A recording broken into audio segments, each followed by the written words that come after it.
বাইকে কিংবা মোটরযানে অযথা হর্ন বাজালে জরিমানা ৫০০ টাকা এবং দ্বিতীয়বার করলে সেটি আরও গুণে বেড়ে যাবে। এবং ড্রাইভিং লাইসেন্স নবায়নের ক্ষেত্রে হর্ন বাজানোর নিষেধাজ্ঞা শর্ত হিসেবে দেওয়া হবে। অযথা হর্ন বাজালে বাইকে কিংবা গাড়িতে ৫০০ টাকার মামলা। নতুন উপদেষ্টার নতুন উদ্যোগ। পর্যায়ক্রমে পুরো শহরকে হর্নমুক্ত করতে এরই মধ্যে কাজ শুরু করেছেন অন্তর্বর্তীকালীন সরকার।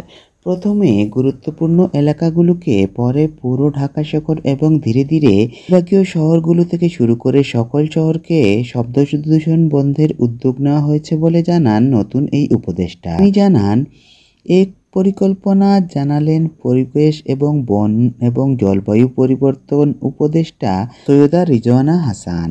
রিজওয়ানা হাসান বলেন, হর্ন বাজানোর দীর্ঘদিনের অভ্যাস পরিবর্তন করতে প্রথমে মানুষকে সচেতন করার প্রয়োজন, এরপর আইন প্রয়োগ। হর্ন বাজানো নিয়ন্ত্রণ করতে জরিমানা কার্যকর করা হবে। প্রথমে আইন ভঙ্গ করলে ৫০০ টাকা জরিমানা করা হবে, দ্বিতীয়বার করলে তার পরিমাণ হবে আরও বেশি। উপদেষ্টা বলেন, জরিমানা কার্যকর করার আগে সব ধরনের গাড়ি চালক এবং সাধারণ মানুষকে সচেতন করতে হবে। হর্ন বাজানো দীর্ঘদিনের অভ্যাস, তাই এটি পরিবর্তন করতে চাইলে প্রথমে গাড়ির চালক, বাইকের চালক, সব ধরনের চালকের ড্রাইভারদেরকে সচেতন করতে হবে। পরিবেশ উপদেষ্টা আরও বলেন, যানবাহনে অহেতুক হর্ন, যত্রতত্র সাউন্ড বক্স, মাইকের মাধ্যমে উচ্চ শব্দ সৃষ্টি করা ক্রমাগত বেড়েই চলেছে। এসব মানুষের স্বাভাবিক জীবনযাত্রাকে ব্যাহত করছে। চালকদের হর্ন না বাজাতে উৎসাহিত করার জন্য সবার প্রতি আহ্বান জানান তিনি। তিনি জানান, লাইসেন্স নবায়নের শর্ত হিসেবে হর্ন বাজানোর উপর নিষেধাজ্ঞা থাকবে।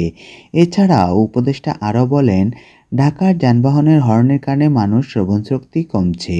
শব্দদূষণ জনস্বাস্থ্যের জন্য বড় হুমকির সম্মুখীন। এটি হৃদরোগ এবং উচ্চ রক্তচাপ এবং স্নায়ুরোগ সৃষ্টির জন্য কারণ হতে পারে। তিনি আরও বলেন, হর্ন ছাড়াও মাইকিং, বিজ্ঞাপন, কনস্ট্রাকশন সহ বিভিন্ন শব্দদূষণ হচ্ছে।